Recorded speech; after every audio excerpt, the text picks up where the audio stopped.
Hello friends. So பார்த்தீங்கன்னா வீட்டில் நிறைய பன்னீர் ரோஸ் பூத்துருந்துச்சு. ஸோ இதை வச்சு தான் நம்ம இன்றைக்கி ஒரு ஸ்பெஷலான சிரப் பண்ண போகிறோம்.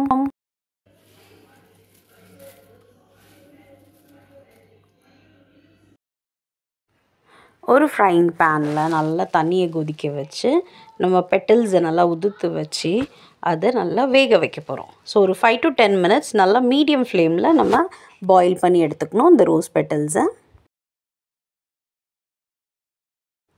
பெட்டல்ஸ் பார்த்திங்கன்னா நல்லா கலர் மாற ஆரம்பிச்சிருச்சு. அந்த பிங்க்லாம் நல்லா ஃபேட் ஆக ஆரம்பிச்சிருச்சு.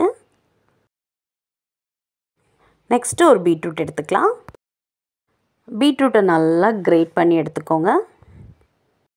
ஸோ இப்போ பார்த்திங்கன்னா ரோஸ் பெட்டல்ஸில் அந்த கலர் ஃபுல்லாக மாறினதுக்கப்புறம் தான் நம்ம அந்த கிரேட் பண்ண பீட்ரூட்டோட ஜூஸஸ் நல்லா நீங்கள் எக்ஸ்ட்ராக்ட் பண்ணி மிக்ஸ் பண்ணிக்கோங்க.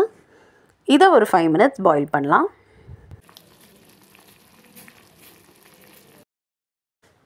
நெக்ஸ்ட்டு பார்த்திங்கன்னா இந்த மாதிரி ஒரு நம்ம டீ வடிகட்டியில் அந்த பெட்டல்ஸ் பீட்ரூட் எக்ஸ்ட்ராக்ட் எல்லாம் வேக வச்சோல்ல அதை நல்லா ஃபில்டர் பண்ணி எடுத்துடலாம்.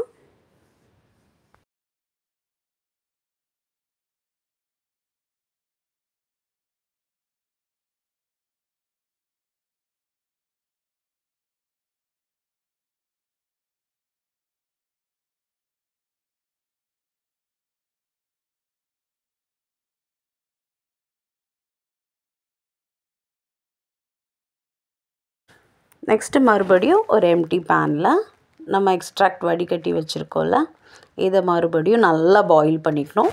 ஒரு 5 to 10 minutes நல்லா மீடியம் ஃப்ளேமில் இல்லை லோ ஃப்ளேமில் பண்ணிக்கோங்க. ஸோ பாருங்கள் இந்த மாதிரி நல்லா தலன்னு கொதித்து வரணும். ஸோ இந்த ஸ்டேஜில் நம்ம ஒரு பவுல் நிறைய சுகர் ஆட் பண்ணிக்கலாம். சுகர் நல்லா மெல்ட் ஆகி பார்த்திங்கன்னா ஒரு ஸ்டிக்கினஸ் தான் வரணுமே தவிர கம்பி பதம் வர வேணாம். ஸோ ஸ்டிக்கினஸ் வர நல்லா பாயில் பண்ணி எடுத்துக்கிட்டால் நம்மளோட சூப்பரான ஹோம்மேட் ரோஸ் சிரப் ரெடி.